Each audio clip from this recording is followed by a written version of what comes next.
जसं की बँकेमध्ये एखाद्या कर्जदाराचं अनेक वर्षापासूनचं कर्ज थकलं तर हे कर्ज आता वसूल होत नाही, म्हणून बँका ओटीची स्कीम आणत असते आणि बँका म्हणते की तुमचं मुद्दल समजा 5 लाख आहे, तुमचं झालं आता 15 लाख, तर तुम्ही किती भरणार आहे? मग त्याच्यात एक तडजोड होते आणि ते कर्ज शेतकरी भरतो किंवा संबंधित व्यक्ती भरतो, त्याला ओटीची स्कीम म्हणतात। ते कर्ज किती थकीत आहे त्याच्यानुसार ती ओटीची स्कीमची सवलत दिल्या जाते, किती वर्षापासून थकीत आहे। सरकारनं ही आणलेली योजना ही शेतकरी कर्जमुक्तीची योजना नाही, तर ही ओटीची स्कीम आहे, ही तडजोडीची स्कीम आहे।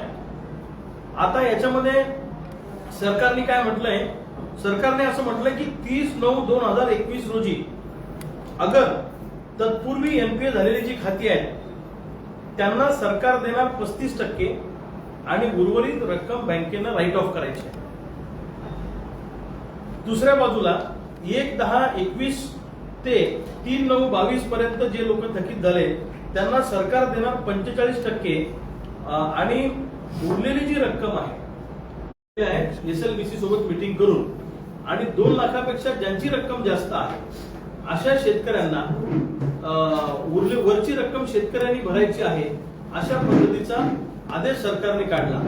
उदाहरणार्थ एज्युकेशन लोन घ्यायचे तर त्याचं सिबिल खराब होणार, त्या शेतकऱ्याला उद्या व्यापारी लोन घ्यायचे त्याचं सिबिल खराब होणार, त्या शेतकऱ्याला उद्या सीसी करायचे त्याला होम लोन घ्यायचे त्याचं सिबिल खराब होणार। सिबिलच्या बाबतीत कृषी मंत्री बोलत नाही, मुख्यमंत्री बोलत नाही। हे सारखं काय म्हणतायत की वरची रक्कम ते आम्ही भरू, बँका भरत, तुम्ही काळजी करू नका, तुम्ही ते करून टाका। अरे पण आमचं 56 लाख शेतकऱ्यांचं सिबिल खराब होईल त्याचं काय? आम्हाला नवीन कर्ज मिळणार नाही।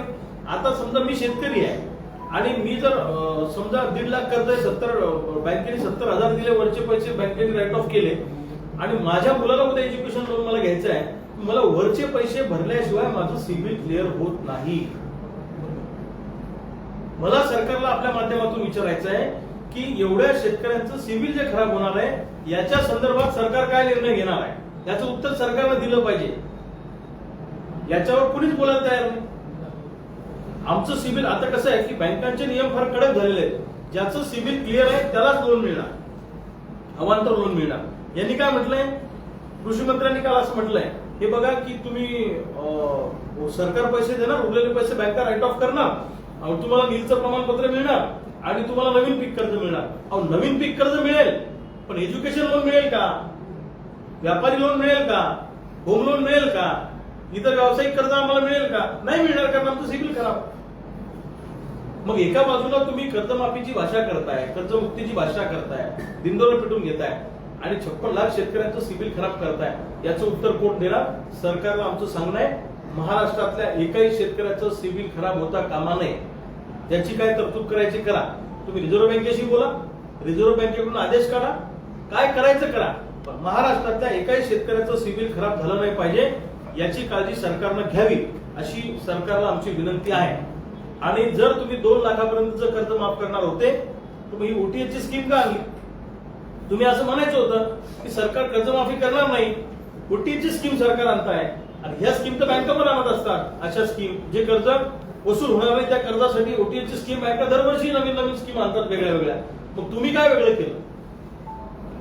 एका बाजूला 16 लाख कोटींचं उद्योगपतींचं कर्ज राईट ऑफ करायला केंद्र सरकारकडे वेळ आहे, पैसा आहे आणि शेतकऱ्यांचं कर्ज माफ करायला पैसा नाही। दुसऱ्या बाजूला रेग्युलर कर्ज भरणाऱ्या शेतकऱ्यांनी पाप केलंय का? रेग्युलर कर्ज भरणाऱ्या शेतकऱ्यांची संख्या पश्चिम महाराष्ट्रात जास्त आहे, विशेषतः कोल्हापूर जिल्ह्यामध्ये जास्त आहे, कारण तुमचं ऊसाचं पेमेंट थेट डायरेक्ट सोसायटीत जमा होतं, नवजुनं करून तुम्हाला पुन्हा नवीन पीक कर्ज मिळतं। त्यामुळं रेग्युलर कर्ज भरणाऱ्यांना फक्त तुम्ही 50,000 रुपये देणार आहात। प्रत्येक कर्जमाफीमध्ये निकष काय लागतो की थकीत कर्जाची व्याख्या काय, त्याचं 2-3 वर्ष थकलेलं पाहिजे, बरोबर आहे। आता मला सांगा, 19 सालच्या कर्जमाफीमध्ये 18 साली कर्ज घेतलेला माणूस हुकला ना, 2018ला 17ला ज्यांनी कर्ज घेतलं तो हुकला, मग तो 19 मध्ये हुकला, तो आधी पण हुकला आणि आता पण तो हुकणार, मग त्याची काय चूक आहे? म्हणून तिन्ही कर्जमाफीमधून जे लोक सुटले त्या लोकांचा समावेश या कर्जमाफीमध्ये झाला पाहिजे, अशी आमची मागणी आहे। आणि काही ठिकाणी महाराष्ट्रामध्ये अशा तक्रारी आमच्याकडे आल्या, एखादा शेतकरी मयत झाला, तो थकीत कर्जदार आहे, तर आता त्याचं ते फॉर्मॅलिटी करता येत नाही, तो जिवंत नाही, बाकीच्या गोष्टी त्याच्या लिगली करता येत नाही, मग त्याच्या वारसाला त्या कर्जमाफीचा लाभ मिळाला पाहिजे ना। त्यामुळे याच्यावर सुद्धा सरकारने गंभीरपणे विचार करावा. या सगळ्या रेग्युलर कर्ज भरणाऱ्या शेतकऱ्यांसाठी, ITR वाले घेण्यासाठी, मयत कर्जदारांना त्याचा लाभ मिळण्यासाठी आणि सिबिल खराब होणार नाही शेतकऱ्यांचं, याच्यासाठी नव्यानं आम्ही लढा महाराष्ट्रामध्ये उभं करणार आहोत. तमाम महाराष्ट्रातल्या शेतकऱ्यांना घेऊन एक प्रचंड मोठं आंदोलन सरसकट कर्जमाफीसाठी आम्ही उभं करणार आहोत. आम्ही OTS साठी आंदोलन केलं नव्हतं, आम्ही सरसकट कर्जमुक्तीसाठी आंदोलन केलं होतं. त्यामुळं रेग्युलर कर्ज भरणारे लोक, ITR वाले शेतकरी, पुनर्गठनवाले शेतकरी, मयत शेतकरी यांना सुद्धा या कर्जमुक्तीचा लाभ मिळावा अशा पद्धतीची मागणी आम्ही करतोय. त्याच्यासाठी प्रचंड मोठा लढा या 9 ऑगस्ट नंतर या महाराष्ट्रामध्ये आम्ही उभं करणार आहोत, क्रांती दिनानंतर. हा एक भाग. दुसरा भाग, कोल्हापूर जिल्ह्यामध्ये आणि विशेषतः महाराष्ट्रामध्ये अनेक साखर कारखान्यांनी FRP दिलेली नाही. कायदा काय सांगतोय? ऊस तुटल्यापासून 14 दिवसाच्या आत FRPची रक्कम शेतकऱ्याच्या खात्यामध्ये जमा झाली पाहिजे. पण दुर्दैव असं आहे की अनेक साखर कारखान्यांनी नियमानुसार जी मिळणारी आमची हक्काची FRPची रक्कम आहे ती सुद्धा दिलेली नाही.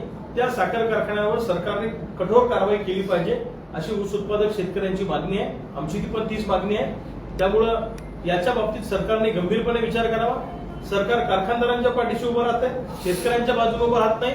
म्हणून सरकारला आमचं सांगणं आहे की ऊसाचा बुडका घेऊन, ऊसाचं दांडकं घेऊन या सरकारच्या मंत्र्यांच्या कंबरट्यात घातल्याशिवाय आम्ही राहणार नाही. ऊस उत्पादकांना सुद्धा न्याय मिळाला पाहिजे अशी आम्हा शेतकऱ्यांची भूमिका आहे. दुसऱ्या बाजूला बोगस बियाणं मोठ्या प्रमाणामध्ये मार्केटमध्ये आलेलं आहे आणि हे बोगस बियाणं याच्यामध्ये मध्य प्रदेशमधून, आंध्र प्रदेशमधून, तामिळनाडूतून वेगळ्या वेगळ्या कंपन्या महाराष्ट्रात आलेल्या आहेत आणि कृषी विभागाचं आणि या कंपन्यांचं साठलोट आहे. या कंपन्यांकडनं कृषी विभाग हप्ते घेतो, पैसे घेतात आणि त्याच्यामुळे शेतकऱ्यांना बोगस बियाणं मिळतं. एवढ्या मोठ्या प्रमाणात बोगस बियाणं जे मिळालं शेतकऱ्यांना, याची नुकसान भरपाई कंपन्यांनी शेतकऱ्यांना दिलेली नाही. ती कंपन्यांनी शेतकऱ्यांना दिली पाहिजे अशी आमची मागणी आहे.